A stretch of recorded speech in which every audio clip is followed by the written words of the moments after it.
Welcome to Waypoint. I'm glad you're here. Hope this is a great start to your Memorial Day weekend. I think it will be. I have been watching a new television show, and I guess if I were honest, I would say I've been addicted to a new television show recently. My name is Blair, and for some reason, I am a sucker for British television shows. I don't know why. Maybe it's because I feel like I'm watching a foreign film, but I understand what's going on. And if you think, oh, it's not really foreign, I saw one adult male call another adult male cheeky with a serious look on his face. I couldn't look away. Like, I don't know how you respond to that. This is going to be fascinating. The show this happened on is called Hunted. And I want to show you a little video clip to give you a flavor of this show. Check this out.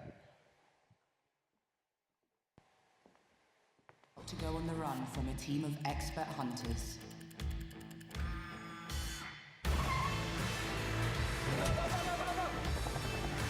Go. With £100,000 on offer, can they avoid capture for 25 days?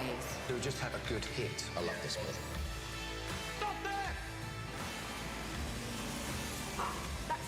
That's him. He wants us to try and catch him. It's starting to be a game now.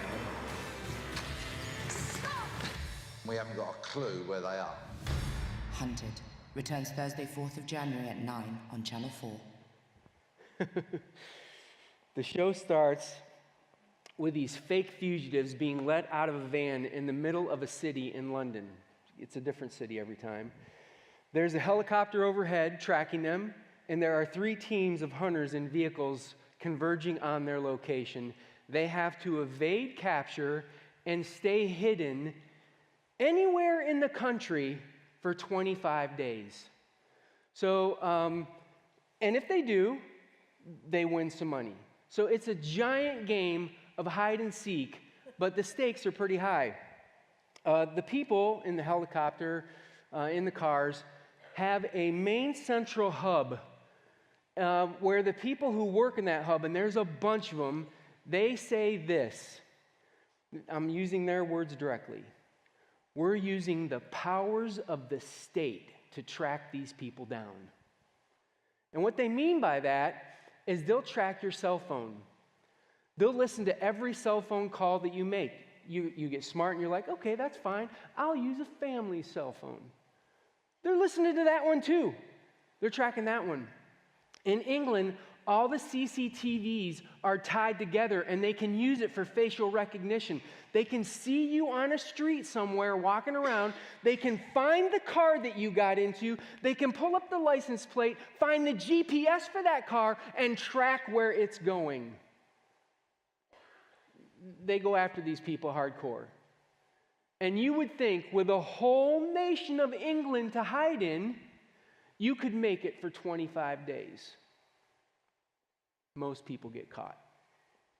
Now, if you're thinking, like I did, why don't you just go and live in the woods for 25 days, right? Well, because you have to have supplies. You have to have some things to survive. And as soon as you poke your head up, you will, like, give you an ATM card with some money on it, but as soon as you use it, they know where you're at. And if they know the area you're at, they will come in with, I'm not joking, dogs and infrared drones and track you in the fields. They will chase you down.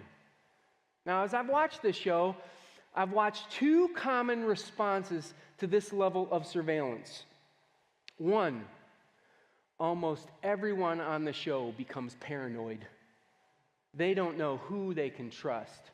They don't know if they can trust friends or family. It's not that they have a distrust of friends and family. They just think, is it possible that the hunters have infiltrated my friends and family? And the answer is, yes, they have. The hunters will offer cash rewards, and so they start becoming paranoid. Will some random person turn me in for a mere $500? Yes, they will. Right? Every time they hear the noise of a drone or a helicopter, they panic. They go into they make horrible decisions and start running and doing all kinds of stuff. Sometimes it's not the hunters at all. Sometimes it is. And they become so paranoid. They assume the worst all the time, and it starts to wear them down. Now, the other response, it's not as common, but it's on the show enough that you would recognize it, is that people decide that the hunters just go too far. They feel like it's just creepy, the lengths that they're willing to go to capture them. Let me give you a couple examples where people got upset about it. I thought, again, it's an entertainment show. I'm laughing about this stuff. This one guy was hiding so well, they had no idea where he was. So they went to interview his wife. That was common. And as the one person is interviewing the wife, trying to get any information, which that's never going to happen, the other one said, I'm going to look around the house. He didn't look around the house. He went and placed listening devices all around the house. And when they left, they listened to her making phone calls to family and friends about how she had rebuffed them, and they got information on where he was from the listening devices in the house. My favorite, though, was these two ladies were staying ahead of the hunters. And they were paranoid, and they realized, we got to get out of the area. So they're sitting at a bus stop. And the hunters knew they were in the area, but didn't know where they were at. And as they're waiting for a bus to pull up, the one lady looks behind her and sees her mugshot on a wanted poster on the back of the bus stop. Can you put that up? Have you seen these women? She flips out. She's like, what? That is too far. That's going too far. And she rips it down, like spazzing out a little bit. Not thinking at all, because there is a lady sitting one bench down who looks over at them, looks over her shoulder at the same poster behind her. And this lady, who was making comments about they've gone too far, this is ridiculous, they can't do this sort of thing. Her reaction to that got her caught, because that little lady thought $500 sounded pretty good and made a phone call. Now, it's this kind of stuff that goes on this show, and I actually have my wife addicted to the show too, and she watches it a little bit differently than I do. She'll be trying to do some work, and she'll go, I don't know if I can do anymore. This is so intense. I'm like, it's a game. It's kind of a game. But that doesn't stop me from talking to the television, which I do quite a bit.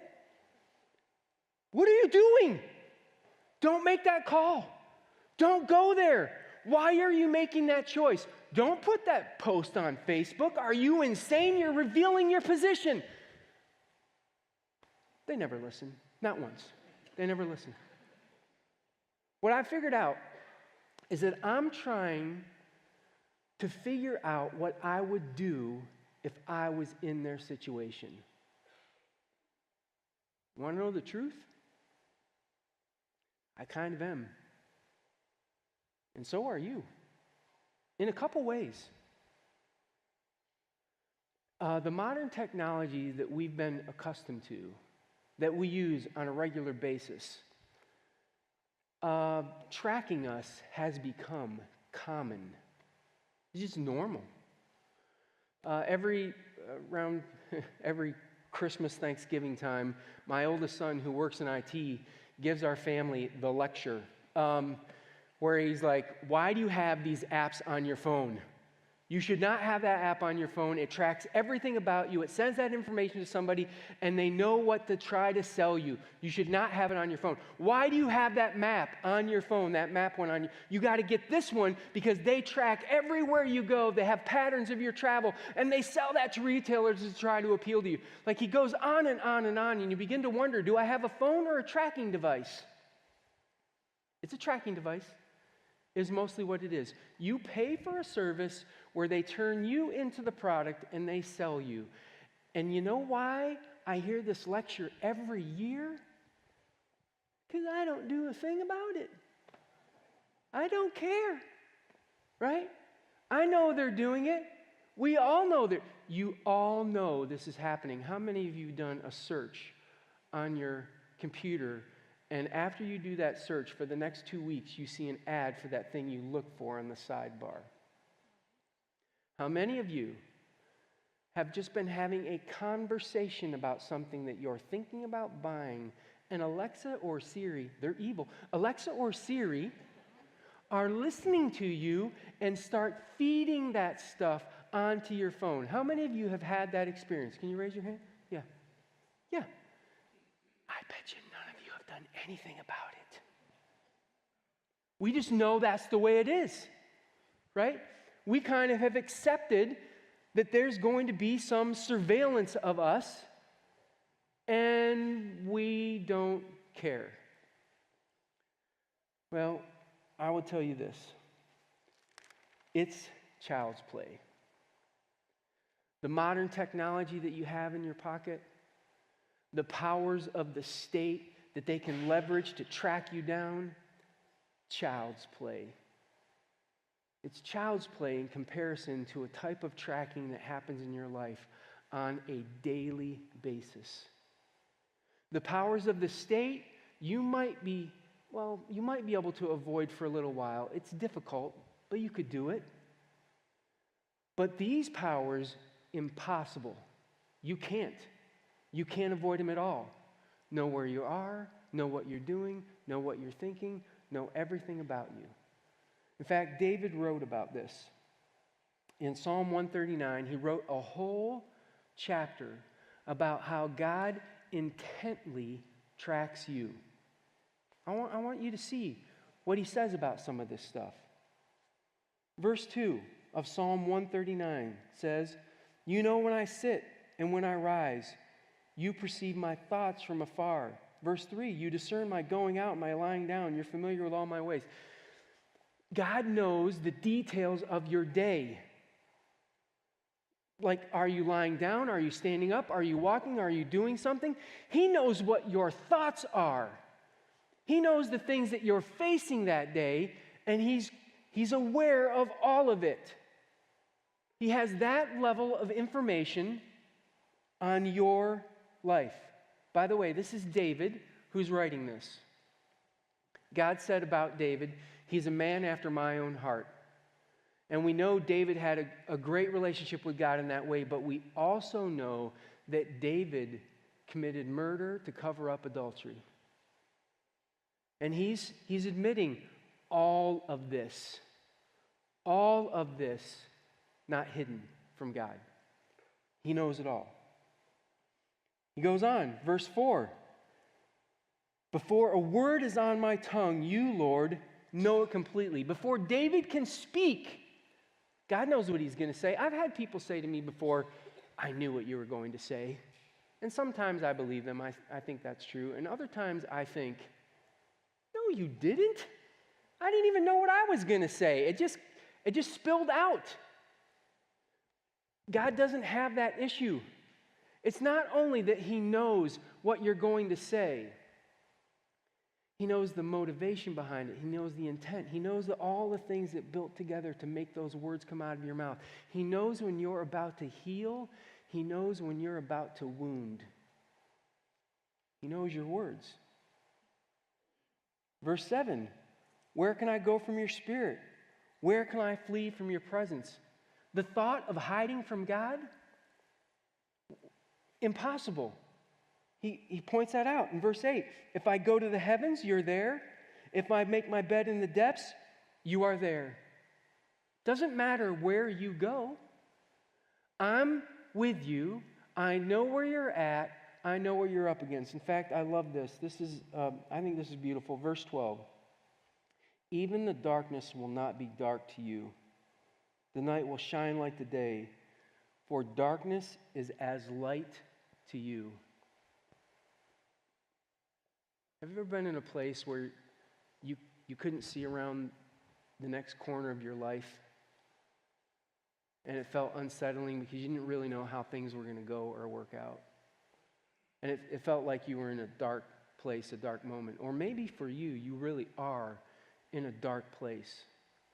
Some things have happened in your life that are just hard and difficult. They've taken the wind out of your sails. They've knocked you in the gut. And you don't know how you're going to survive this. And it feels like you're in the dark alone and that God has forgotten you somehow. But David's reminding us, oh, no, no, no. When you're in that dark place, God's there with you, but he's experiencing it different than you are. It's not darkness to him. He's got his eye on you, and the whole situation is as clear as can be for him. He's not shaken by it. He knows what's around the corner. He knows what you're about to face. He knows the darkness you're facing right now, and he is with you. This is the kind of surveillance that God has. The ability to give you comfort and encouragement, even in moments where you feel like he just doesn't understand. He does. He's down with it. This level of surveillance that you should go and read the whole chapter. The level of surveillance that God does on your life is incredible compared to anything the powers of the state. They have limits. God knows what you think, knows what your motives are, knows what your attitudes are. He understands why you're doing what you're doing. Even before you do, he has all of this down. Powers of the state, child's play. What God does in your life, in tracking you, it's impressive. And it also brings you to some choices. And oddly enough, I've seen followers of Jesus make some of the same choices that I've watched people on that TV show make. And one of those is they become paranoid of God. They're like, whoa, he has all this information about me. I don't know that I like that. And at one level, I guess you could understand why people might be paranoid. This is what Luke says. This is out of Jesus' own mouth. He says this: there is nothing hidden that will not be disclosed, and nothing concealed that will not be known or brought out into the open. Man, if that's true, and God knows you to the core, to the depth, that means he's sitting on some information that you might feel is threatening. Oh my word, if he reveals this, this could be bad. This could destroy me. This could embarrass me. I don't know that I want him to do that. And at the base level, the same problem on the show is the same problem that we have with God. We're not sure if we can trust him. We're not sure if God has motives that are for us, or is he trying to harm us? Is he trying to embarrass us? Is he trying to lord over us? And when you start to get paranoid, you start to make weird choices.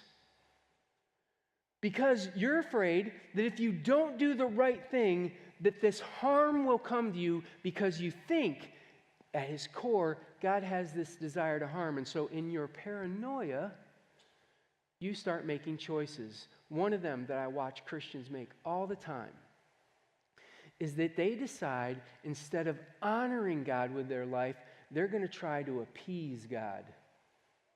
If I can just keep him from being angry at me, if I can just make him happy with me, then I won't face this stuff that he might reveal about me. Maybe he'll be okay and not be angry with me. And so they try to appease God, which is very different than trying to honor God. People who become paranoid of God start looking at everything in their life as a sign. Things are going well. God must be good with me. Things are going bad. I think he must be mad with me. And everything's a sign. He's out to mess with me.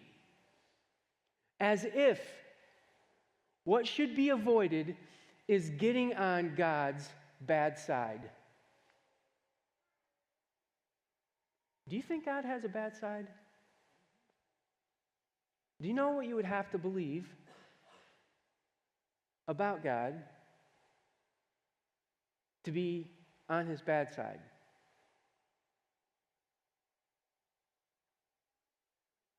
I don't think he has a bad side. I think what we run into is the justice of God. He does what's right. He does what's just. And sometimes for us, that causes pain and hurt in our lives. But you have to understand that He's not doing it out of harm. In fact, I want you to understand how God responds to you. I want to put a verse up from Romans, and I'm just going to let you read it.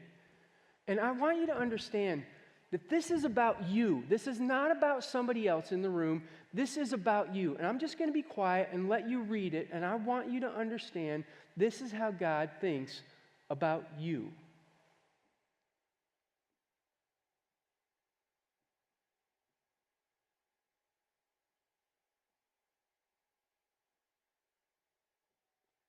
His kindness, His forbearance, His patience, all intended for your repentance, to lead you to a place that's good. And yet, we have followers of Jesus who are not sure that they can trust Him.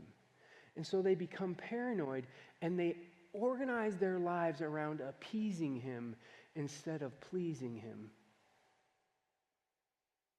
And you're robbing yourself from the kind of relationship that God really wants with you. He is a just God. He will bring things to light. But He's doing that to heal, not harm. His intention is clear. Because despite the fact that He's just, He's also gracious, kind, patient. Can we just tell you the truth right now? If God only acted towards you with justice, you would be crushed right now. You'd be done. It'd be over with. But He hasn't. And so to choose to respond to Him with a lack of trust that causes a paranoia about this power that God has, it's not the best choice. But there's a second choice that I watch people make too. They feel like God has gone too far. Like He just knows too much. Why does He need to know the number of hairs on my head? Why is He keeping track of all the stuff that's going on with me? Is it because He wants to control me? He just wants to make me a puppet, right? He just wants to step on me and do with me as He pleases. And so He's constantly in my business. He's messing with my fun. I think some people think of God this way. Let's see if you can finish the lyrics of this song. Let me make sure I get it right. Okay. Every breath you take, every move you make, every bond you break, every step you take. I knew I could get you to sing that creeper song, right? Do you know that's how some people feel about God? Like He has all this information and He's a creeper. Like he's got all of this stuff on me and He's threatening to use it, and I feel like it's just gone too far. You're not going to like how far it's gone. Back in Psalm 139, verse 16, I want you to see what it says. Your eyes saw my unformed body. All the days ordained for me were written in your book before one of them came to be. Every move you make before you even made it, He knew what was going on. Which raises the question, then why is He keeping track of so much stuff? Is it because He wants to control you? Is it because of something else? Here, think about this for just a second. Can you put that song back up? The lyrics of it? Okay, every breath you take, every move you make, every bond you break, every step you take, I'll be watching you. I put in your mind that that was a creeper song, and if somebody got that on their voicemail, you would go, oh, we got a red flag issue here, right? But what if the person who was sending that song was deeply in love with you? And they were trying to communicate that, you know what? I'll be there to support you. I'm there in the thick of it with you. I don't care what you face. I'm in. The motive of the person singing the song matters. I want to submit to you that the motive of God for tracking you matters. And I think we have all the evidence that we need to know why he chooses that level of tracking. Despite the fact that he knows it all before it even happens, he's still keeping intimate track of what happens to your day. Why? Before you ever deserved it, you could never earn it. He made a choice to send his son to die for you, to remove any sins that you might have that would then turn around and give you a chance to have a life full of meaning and purpose. Like he did that for you because he loves you. The evidence is clear. The tracking, the keeping the attention of, the knowing everything that's going on in your life is because he wants to be close to you. He loves you. And sometimes we look at that and we think, it's too creepy. And it's just how you see it, but it's not reality. You can't find where God's forced you into being a puppet. He gives you the freedom to mess up your life, and many of us do. I've made choices that aren't the best. But despite the fact that the choices are sometimes paranoia or creepy, I don't know if you know that there's a third choice. Because in writing this psalm, David had a third choice. And he made it. And it's a choice that you and I can make too. I want you to see this. Verse 23. Search me, God. Know my heart. Test me and know my anxious thoughts. Listen, God is doing this already anyway. He already has this information. David's saying, yeah, I know. I embrace it. I welcome it. I'm inviting this in my life. There's a reason for that. Verse 24, see if there's any offensive way in me, lead me in the way everlasting. God, I know you have the scoop on what's going on in my life. I want to know what's going on so I can follow you better. Have you ever been in a place where you were acting with a lot of anger and you didn't know why? Where you had these emotions of depression or these other feelings that were surging in your life, and you didn't know where they came from. When your life was starting to be filled with anxiousness and you couldn't put your finger on what was causing it. When you're in one of those dark places and you felt alone and you just were like, I don't know what to do in this moment, God. See, in that moment, in those places where we find ourselves, there is a source who knows you better than you know you. And he is available to bring wisdom into your life, to give you insight, to encourage you. He's available to reveal to you some things that will be painful to see so that you can engage in that relationship with God in a way that says, you know what, God, I'm trying to please you, not just appease you. So show me what I need to see. And because of this, I can be led. This was the choice David made. And this is the choice you and I get to make. See, it's true. Every breath you take, every move you make, every bond you break, every step you take, he'll be watching you because he loves you, and he's hoping that you will turn to him and invite him into those places in your life where he could make a difference. You have a source of insight that most people cannot connect into. They'll just keep doing the habits that they have, going down the paths that they're going to go down, making the choices that they make, and they're never going to get insight into it.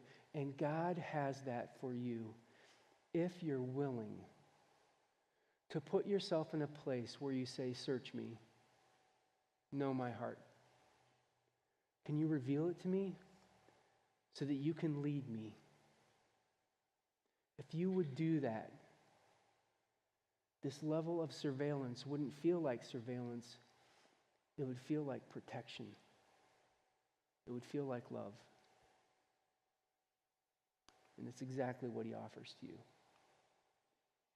Can I pray with you?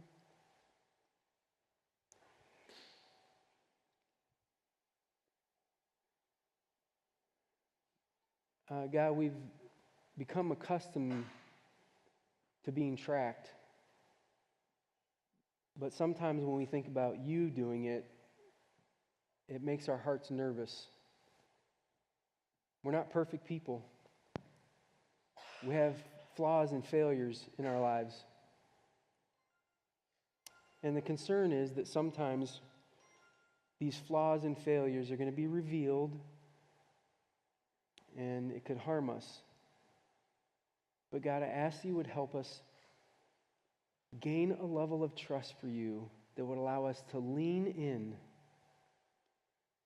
accept your love, accept your guidance, accept your comfort, accept your direction, because you do know us. And although you know us to the core and know everything about us, you still love us. You're still patient. You're still kind. You will be just, but you're long-suffering with us. God, may that draw our hearts to you. And instead of finding a way to not make you angry, turn us into people who want to please you by the way we live and follow you. God, I hope over the next few days that the people in this room will find a little time to just quietly sit and say, search me, God. Know my heart. If there's anything in me that's preventing me from following after you, bring it to the surface. I love you. I trust you. Lead me. We ask for that in Jesus' name. Amen.